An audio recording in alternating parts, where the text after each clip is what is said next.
주님의 교훈. 하나님의 말씀은 마태복음 6장 19절로 20절입니다. 너희를 위하여 보물을 땅에 쌓아 두지 말라. 거기는 종과 동록이 해하며 도적이 구멍을 뚫고 도적질하느니라. 오직 너희를 위하여 보물을 하늘에 쌓아 두라. 거기는 좀이나 동록이 해하지 못하며 도적이 구멍을 뚫지도 못하고 도적질도 못하느니라. 이 시간에는 주님의 교훈이라는 제목으로 말씀을 드리겠습니다. 그리스도께서 우리에게 가르치신 헌금의 교훈은 타인의 유익을 위해서뿐 아니라 우리 자신에게 유익이 됩니다. 신약을 연구하는 사람이 여러 번 놀라게 되는 것은 헌금에 대한 그리스도의 교훈이 자기의 이익 추구라는 부제를 달고 있기 때문입니다. 똑똑하다 자부하는 사람은 이윤이 가장 많은 곳을 택하여 투자를 합니다. 그래서 증권 투자, 부동산 투자, 갑의 회사의 투자, 을의 회사의 투자 등이 생긴 것입니다. 이러한 투자의 공통 분모는 모두 자기 이윤의 추구라는 데에 있습니다. 그리스도인이 신령한 일에 투자하는 것도 같은 이유에서입니다. 우리가 주의 일을 위해 돈을 낼 때 우리는 가장 똑똑하고 이상적인 투자를 하는 것입니다. 우리가 주께 헌금하는 것도 신령한 일에 대한 우리 자신의 유익을 위함입니다. 자신의 이익을 생각해서 헌금한단 말이오라고 누가 내게 음성을 높인다면 나는 서슴지 않고 그렇다고 대답할 것입니다. 가난한 사람을 구제하고 싶은 욕망의 충족, 복음이 온 세상에 전파되기를 바라는 욕구의 충족, 그리고 내 보물이 하늘에 쌓아지기를 바라는 소원이 충족되기 때문입니다. 마태복음 6장 19절로 26절을 보면 예수님께서 보물을 하늘에 쌓아 두도록 가르치고 있습니다. 사업이 융성하면 그 융성한 만큼 내지 않는 교인들을 볼 때 도대체 저런 사람의 사고력은 어떻게 된 것일까 하고 의아할 때가 많습니다. 당신이 지금 죽는다 하면 하늘에 쌓인 당신의 보화가 어떤지 궁금하지 않을까요? 천국에 가면 이 땅에서 송금해 준 돈으로 각자의 집이 세워져 거기서 살게 되리라고 설교하던 흑인 교역자의 제담이 기억납니다. 만약 그 말이 옳다면 오늘날 대다수 교인들은 천국 가면 부득불 거리에서 잠을 자야 될 신세가 되지 않을까 두렵습니다. 하늘의 보화 두기를 게을리하면 나중에 빈손으로 하나님을 맞이하는 꼴이 됩니다. 11조 이하를 내더라도 하나님께 충분히 상달이 된다고 교회에서 가르친다면 그것은 거짓 교훈이요, 인색하고 탐욕스러운 사람들을 대변한 것이라 생각합니다. 오늘날 교회 내에 극도로 만연된 가장 큰 죄가 무엇이냐 한다면 필자는 하나님 것을 도적질하는 죄, 하나님 앞에서 자기 헌금에 대해 거짓말하는 죄라고 확신합니다. 교회가 처음으로 설립된 후 최초로 처벌을 받은 두 사람은 아나니아와 삽비라였습니다. 이들은 자신의 헌금에 대해 거짓말을 했던 것입니다. Chapter 1. 재정상의 최상급 교훈. 주님은 산상교훈에서 땅 위에 재물 쌓는 위험을 경고하셨습니다. 이것이 악해서라는 말씀은 없으시고 도적이 침입해서 훔쳐가기 때문에, 그리고 녹이 슬고 좀이 먹기 때문이라고 말씀하셨습니다. 우리의 진정한 보화는 우리의 영혼에 앞서 올려보내는 재물뿐이라 하셨습니다. 누가복음 16장에 기록된 부자와 거지의 비유는 땅에다 재물을 쌓아둔 자의 상태를 그려놓은 것입니다. 부자는 아마도 도덕가로서 남의 돈을 떼어먹은 일이 없고 사생활에도 문제가 없는 사람이었는지 모릅니다. 왜냐하면 이런 점에 대해선 주님께서 언급하지 않으셨기 때문입니다. 그러나 그 부자는 하나님을 모시지 않음이 최대의 비극이었습니다. 밥 달라고 소리치는 어린 것을 눈물 머금고 자리에 누이는 과부들과 탄식과 세상에 춥고 배고픈 이들의 한숨을 듣지 않았습니다. 이 부자는 오늘날 많은 이들을 보면서 제 돈이라고 제 호주머니에만 쓸어넣는 자는 세상의 1등 바보다 라고 탄식할 것입니다. 남들을 도우는데 진정한 행복이 있습니다. 세상의 1등 희락은 주는 기쁨입니다. 주의 사업에 바치는 것은 그 어느 것보다 사람으로 하여금 충실되게 만듭니다. 주의 일에 투자하기 시작하는 사람은 교회 사업에 열렬해집니다. 평생에 수억만금을 쌓아놓고 살았다 하더라도 죽는 일순간엔 그 전부를 고스란히 떼어놓고 가야 합니다. 천만장자가 죽었을 때 그는 재산을 얼마만큼 남기고 갔어요라고 누군가가 물었을 때 고인의 친구 대답이 걸작이었습니다. 1원짜리까지 다 남겨두고 갔어. 이런 일을 많은 사람이 되풀이하고 있는데 이것이 비극이라고 예수님께서는 말씀하십니다. 마태복음 16장 26절에 사람이 만일 온 천하를 얻고도 제 목숨을 잃으면 무엇이 유익하리요? 사람이 무엇을 주고 제 목숨을 바꾸겠느냐? Chapter 2. 헌금을 중시한 그리스도의 교훈. 주께서 말씀하신 여러 비유 중 약 절반이 금전에 관한 것입니다. 마태복음은 10분의 1이 헌금에 대한 내용으로 되어 있다고 말하는 이도 있습니다. 마태복음 13장 22절에 가시떨기에 뿌리웠다는 것은 말씀을 들으나 세상의 염려와 재리의 유혹에 말씀이 막혀 결실치 못하는 자여.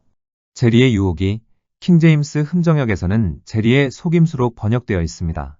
재물은 나를 속이고 날개를 치고 날아가 버렸구나라는 탄식은 수천 년간 인간의 가슴에 메아리 치고 있습니다.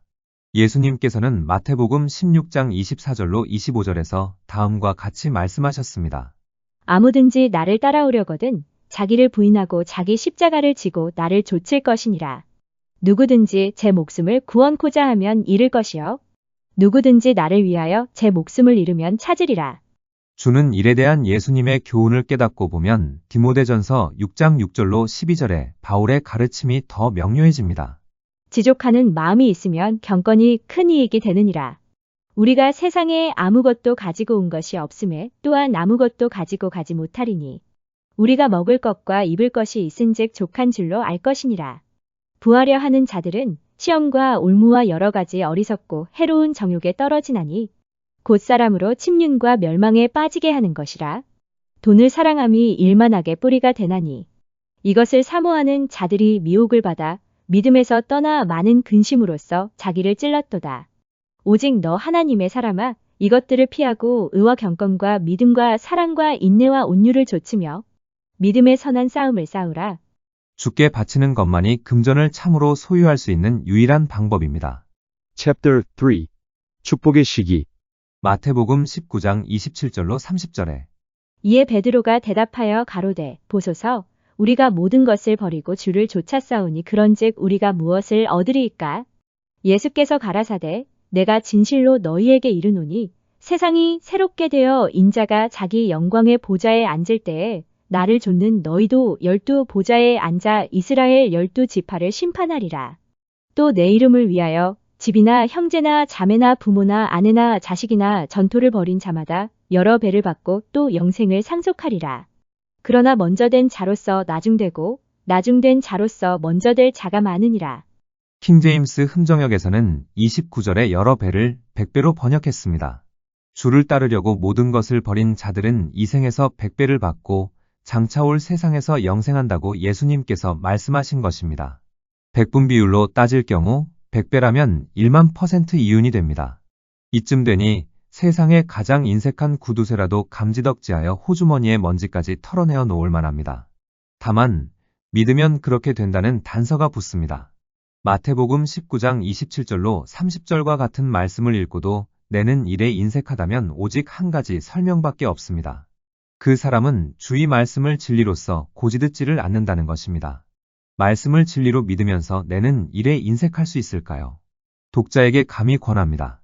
성경을 들고 앉아 교리에 관해 연구하는 정도만큼 헌금에 대해 연구해 보십시오. 주의 교회의 모든 교인들이 이렇게만 한다면 세계 만방에 선교사 파송하는 일이 죽먹기보다 쉬울지 모릅니다. 당신의 돈으로 가장 성공적인 투자를 할 수 있다면 그것은 주의 일에 투자하는 방법입니다. 각 교회 교인마다 최소한 10분의 1을 내어 매주 헌금한다면 전 교회의 매주 헌금액은 종전보다 1천만 달러 이상 증액된 것으로 나타날 것으로 필자는 확신합니다. 지상에서 받는 보상도 좋지만 그보다 좋은 것은 영원한 상급입니다. 상속한다는 것은 선대로부터 합법적으로 물려받는다는 것입니다. 영생을 상속한다는 것은 영생에 대한 현재 소유가 아니라 미래에 대한 약속입니다. 다시 말하면 현재 영위하고 있는 삶의 결과 여하에 의한 것입니다. 그리고 이것은 믿음과 순종으로 말미암아 그리스도와 함께 된 후사이니 곧 하나님의 후사입니다. 우리의 경제생활에서 하나님의 나라를 가장 우선적으로 취급하게 되는 이 은혜로 인해 우리는 영원무궁토록 하나님께 감사할 것입니다.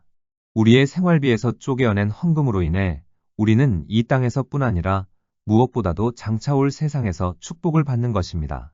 Chapter 4. 어떤 분홍의 이야기. 누가복음 12장 13절로 21절에 무리 중에 한 사람이 이르되 선생님 내 형을 명하여 유업을 나와 나누게 하소서 하니 이르시되 이 사람아 누가 나를 너희의 재판장이나 물건 나누는 자로 세웠느냐 하시고 저희에게 이르시되 삼가 모든 탐심을 물리치라. 사람의 생명이 그 소유에 넉넉한데 있지 아니하니라 하시고 또 비유로 저희에게 일러 가라사대 한 부자가 그 밭에 소출이 풍성하매 심중에 생각하여 가로되 내가 곡식 쌓아 둘 곳이 없으니 어찌할꼬 하고 또 가로되 내가 이렇게 하리라. 내 곡간을 헐고 더 크게 짓고 내 모든 곡식과 물건을 거기 쌓아 두리라. 또 내가 내 영혼에게 이르되 영혼아 여러 했을 물건을 많이 쌓아 두었으니 평안히 쉬고 먹고 마시고 즐거워하자 하리라 하되 하나님은 이르시되 어리석은 자여 오늘 밤에 내 영혼을 도로 찾으리니 그러면 내 예비한 것이 네 것이 되겠느냐 하셨으니 자기를 위하여 재물을 쌓아두고 하나님께 대하여 부요치 못한 자가 이와 같으니라.